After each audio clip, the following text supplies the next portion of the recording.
I believe it's about time for us to get going on our Bible class. We're certainly happy for the presence of each one. We're studying in the book of Acts, in Acts chapter 16. Last time we got down to about verse 16 of Acts 16, where Paul is in the city of Philippi and is preaching the gospel there. And we studied about the conversion of Lydia. And then we're going to study now about the casting out of a spirit from a girl with the spirit of divination, and how Paul got arrested and led to the conversion of the Ethiopian, or not the Ethiopian, but the Philippian jailer gets converted. That's an important conversion account we want to look at. So before we begin, we want to have a word of prayer. We'll ask Brother Larry to direct our mind. So in chapter 16, we had Paul getting the call at Troas to, in a dream, a vision, to come over into Macedonia and help. Paul sailed across into Europe with Luke and with Silas and with Timothy that we know that were there. And they came to the leading city there of Philippi. We might just read through the verses about Paul's work in Philippi and get us up to verse 16. It says, "And from there to Philippi, which is a leading city of the district of Macedonia, a Roman colony, and we were staying in this city for some days. And on the Sabbath day, we went outside the gate to a riverside where we were supposing that there would be a place of prayer. And we sat down and began speaking to the women who had assembled. And a certain woman named Lydia from the city of Thyatira, a seller of purple fabric, a worshiper of God, was listening, and the Lord opened her heart to respond to the things spoken by Paul. And a certain woman named Lydia," same passage. Let's go next one. "And when she and her household had been baptized, she urged us, saying, 'If you have judged me to be faithful to the Lord, come into my house and stay.' And she prevailed upon us. And it happened that as we were going to the place of prayer, a certain slave girl, having a spirit of divination, met us, who was bringing her masters much profit by fortune telling." So as class ended last time, we were talking about this young woman. She's a slave, and there was a demon that was operating through her.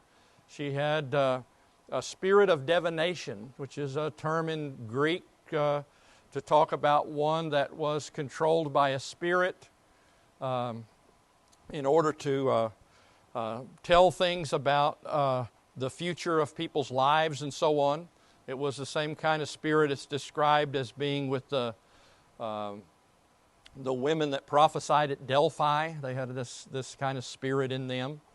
And she's calling out to the apostles, and she had been making her owners a lot of money with this deceptive fortune telling that was going on. Following after Paul and us, she kept crying out, saying, 'These men are bondservants of the Most High God, who is proclaiming to you a way of salvation.'" So this demon that speaks through this woman recognizes that what they're preaching is God's message. And I don't know if she's trying to annoy them into leaving. That's what the Spirit wants.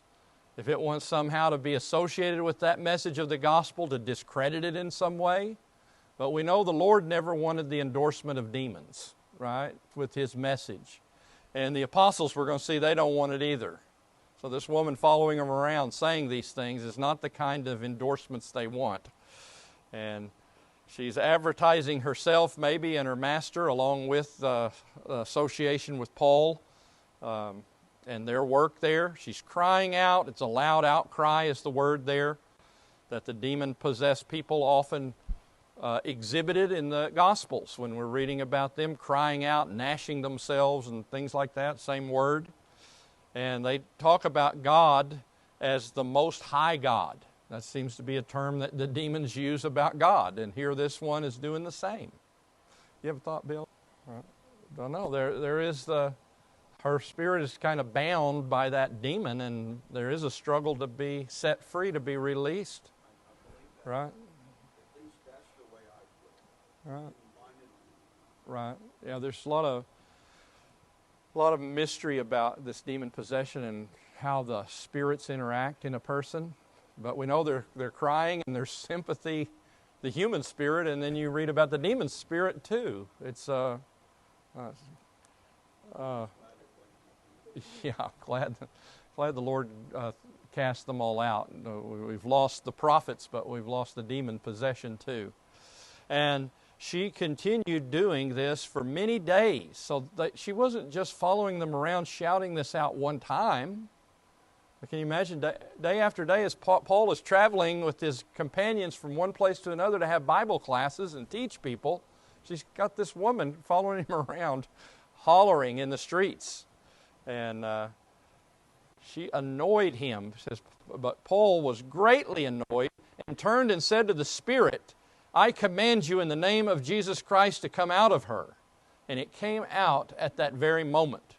So he annoyed, he's filled with grief, pain, anger, that she is just following him around, shouting out like this through the Spirit all the time. And the messengers have, again, never needed any kind of endorsement from demons. They don't want any alliance between the gospel and demons, and certainly somebody doing that would be an annoyance. I don't know, somebody that's a seller of drugs or whatever, following us around saying, here's a preacher of the gospel. I think that'd annoy me too. I wouldn't want to be associated with whatever nonsense they're involved in, right? But Paul here, by the Holy Spirit, gives a command to cast this demon, this spirit, out of this woman. And the word command there is used by Jesus when he commanded the demons. So with that same authority of Christ, Paul speaks and commands it to come out. And it came out and departed, and didn't enter her again. It was gone, just like when Jesus cast them out. Again, this give evidence about Paul as being someone that's an approved messenger of God. I mean, he shows it by healing people. He also shows it by the casting out of these demons that were in people as well. Just like Christ showed his credentials, Paul and the apostles had theirs as well. And it says, but when her masters saw that their hope of profit was gone, they seized Paul and Silas and dragged them into the marketplace before the authorities. So here we have a Gentile persecution. There's two of these that are found in the book of Acts, where it's instigated, first of all, by the Gentiles. Here's one, and we'll have another one that takes place in Ephesus. And both times it has to do with money. That's the main motive as to why they were turning against these gospel preachers, is because their profits were being cut off. All of the other persecutions we read about were instigated by the Jews. They stirred up the Gentiles sometimes. But here, it's money. And it shows the love of money is the root of all sorts of evil. And here's one of them. It oftentimes brings persecution. And it's one of the main reasons we could say today that the gospel is still opposed. And people feel so strongly about running down Christians and the Bible and all of that. It cuts into their agenda and their money making. If you're, your business is involved in some kind of illicit sexual activity or sexual exploitation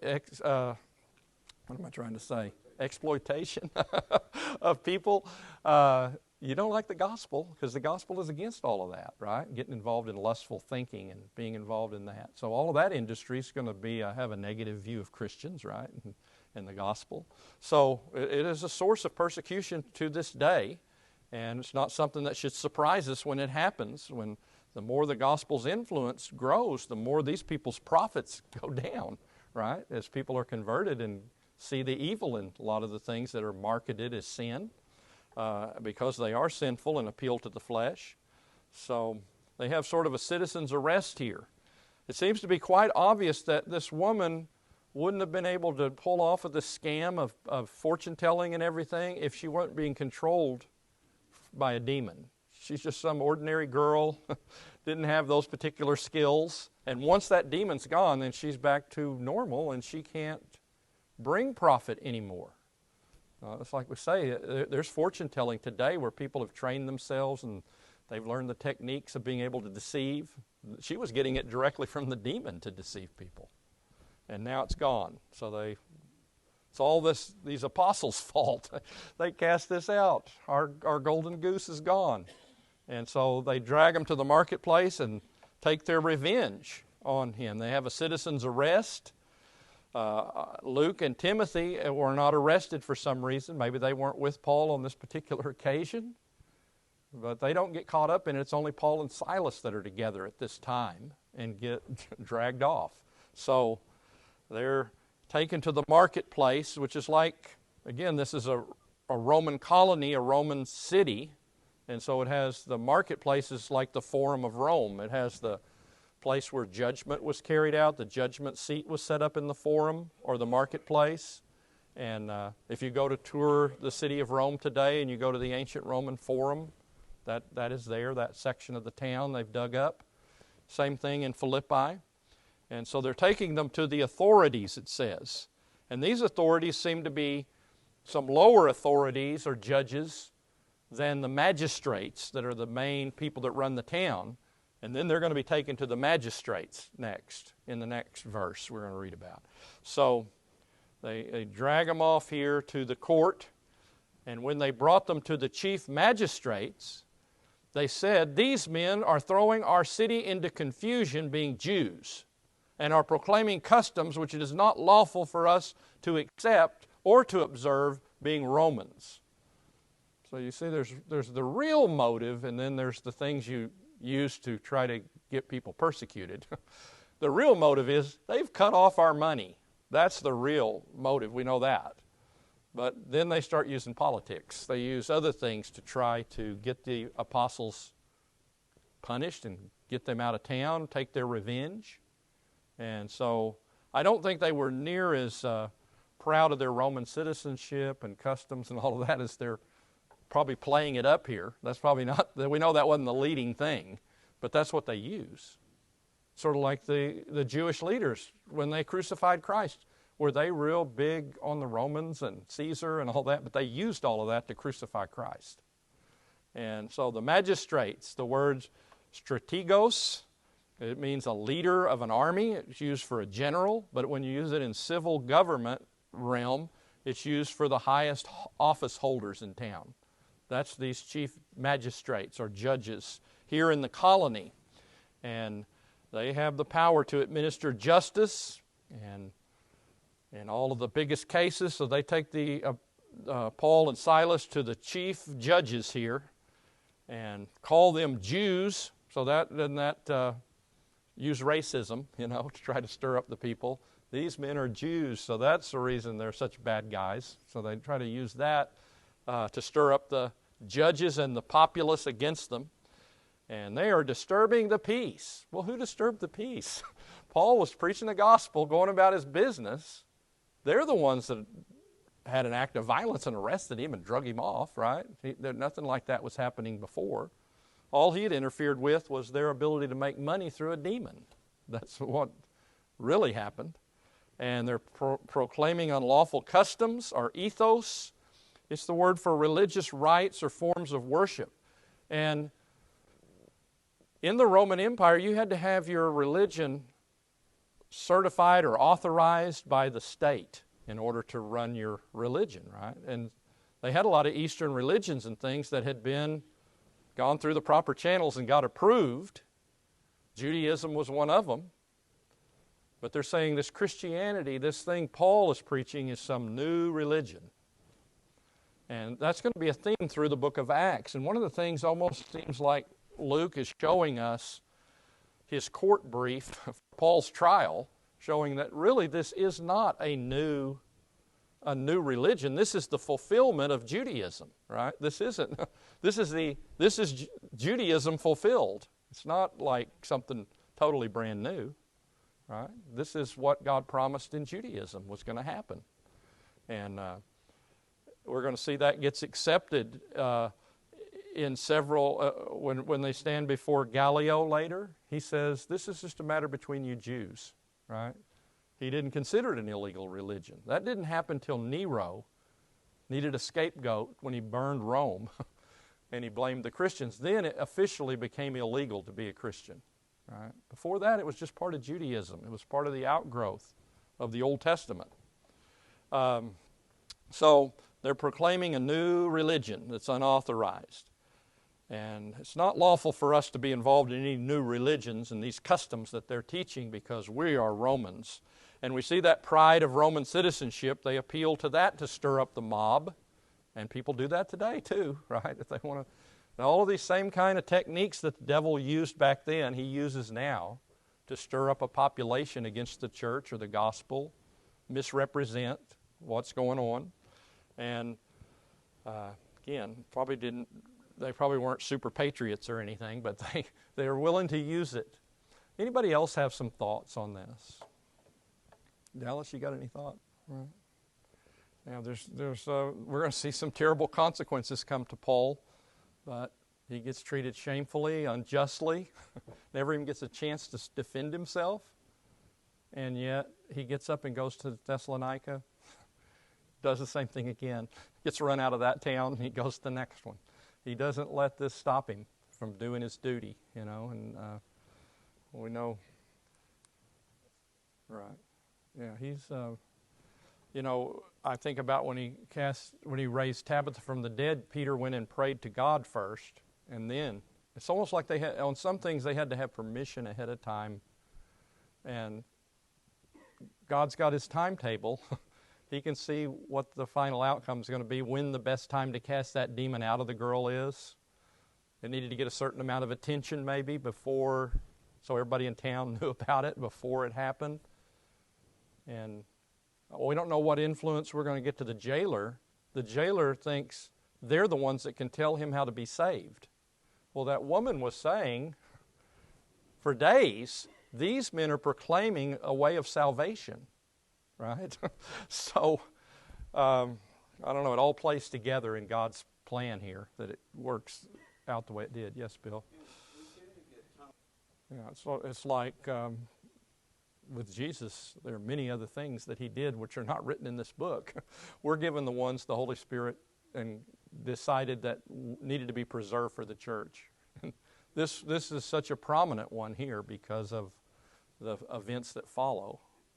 So it says, and the crowd rose up together against them. So all of this, they're Jews, they're against us Romans, they're bringing in this new stuff, and they're causing trouble, they're a bunch of pests. These owners of the girl, they accomplish their purpose, that they get all of this mob behind them, which is going to influence the judges. It shouldn't influence the judges. The judges are there for justice. They're not to just do what a mob tells them to do. But we know what Pilate did. We know what happens many times in history with people being charged even today. If the big mob is out for somebody, a lot of times your rights can get ignored, even though you have rights to certain procedure before you're thrown in jail and convicted. But they rose up against them, and the chief magistrate tore their robes off them and proceeded to order them to be beaten with rods. So you see, justice is just totally taken out of the way. The mob wants a verdict.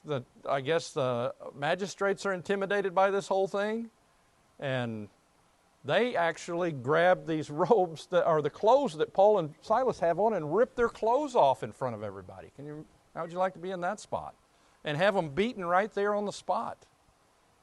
Well, that's not justice. That's like lynching, right? There's no, what's your side of the story? Paul doesn't even get a chance to say, hey, I'm a Roman and so is he. They don't even get to speak, and they're treated this way. And it's not, usually the lictors, they're like the bailiff or the court police that are there to enforce beatings and punishments and so on for the magistrates. They're not the ones that directly do it as ordinary when you follow procedure. The magistrates just do it themselves, rip their clothes off and have them beaten. So it just tells this thing was totally out of control. And it's all based on prejudice and false charges that are being offered up. No serious investigation. Paul said this happened 3 different times in his life, and that was when 2 Corinthians 11 was written. He lived quite a while after that, so it may have happened some more after that. But they used these rods to beat them on this occasion. So He says in 1 Thessalonians 2:2, he reminds the church there about how he had been shamefully treated at Philippi before he came to Thessalonica, and here's the example of it. Verse 23 and 24, and when they had inflicted many blows upon them. You know, the Jews, according to God's law, you can only give 40 stripes, so they always limited it to 39 in case they miscounted. The Romans didn't have that rule. They could just keep on beating you. And they threw them into prison, commanding the jailer to guard them securely. And he, having received such an order, threw them into the inner prison and fastened their feet in the stocks. So they beat them with rods. They're about the size of a broom handle or a hoe handle, and no limit on it. And then they had 3 parts of their prison. You had the part with light and fresh air, and then you had a place where you had iron bars and stuff you locked people in. And then you had the inner prison for the maximum security, might be underground where there's no light or much air, and locks them. That's where they threw them, because he got an order from the chief magistrates, guard them securely, so they get maximum treatment, maximum security, thrown in the inner prison, and even puts their feet in stocks inside there, so they're not going to get away. The stocks, of course, wooden frames. You see these a lot in drawings about the early days of America even, where people would have their head and hands put through. Here it's their legs that are put in the stocks, and you close the pieces of wood with the holes in them to hold their feet. And we're told a lot of times they would have their legs stretched out to where your muscles begin to hurt. Then they would clamp them in, and you couldn't walk or move. And they were laid on your stomach or your back. Apostles have been beaten, but their backs aren't cared for. They're just thrown in here in stocks in the inner prison. But about midnight, Paul and Silas were praying and singing hymns of praise to God, and the prisoners were listening to them, and suddenly there came a great earthquake, so that the foundation of the prison house were shaken. And immediately all the doors were opened, and everyone's chains were unfastened. So they're unable to sleep. What do you do when you're being mistreated and things aren't going well? Well, you pray. That's the thing to do. Turn to the one that's got power to comfort and to help. And you remember your spiritual relationship to God. We have an example of the apostles here. They prayed and they sang praises and hymns to God. He didn't promise us a rose garden. He told us we would be persecuted and afflicted sometimes, and that's exactly what happened. And it says the prisoners were listening, or eagerly listening. Robertson's word picture commentary, it says they were listening to them. It's in the imperfect middle tense, a rare verb to listen with pleasure as to a recitation of music. So they were listening to these apostles singing these songs of praise to God and Christ. And it was something thrilling to them. It was like listening to music. They never heard prisoners do this. And they're all paying attention to the words of the song that they're singing about this. So they're bearing witness to the gospel through the song that they're singing. And when we're singing, we're doing that too, aren't we? We're teaching and admonishing one another. They're teaching and admonishing these prisoners that are all around them in the prison by singing these songs to God. And God steps in. He intercedes in these things and sends an earthquake. Not just an earthquake, it says a great earthquake. We've had some earthquakes here in Oklahoma since I've been living back here again, and none of them were great. I mean, they were earthquakes, and they're scary enough, but great earthquakes, I mean, you see that one over in Japan that causes tsunami? That went on a couple of minutes, shaking everybody off their feet. That kind of earthquake hit. An earthquake that breaks up the foundation of people's homes and buildings, splits the ceiling apart and that kind of thing. So that's what happens in this. All the doors are thrown open and off their hinges and so on. And there's a supernatural element to it that even the wooden stocks, they were set free from. The chains fell off of people's hands. So God is doing supernatural things in addition to just causing a physical earthquake that happens. So it's obviously God intervening in these things.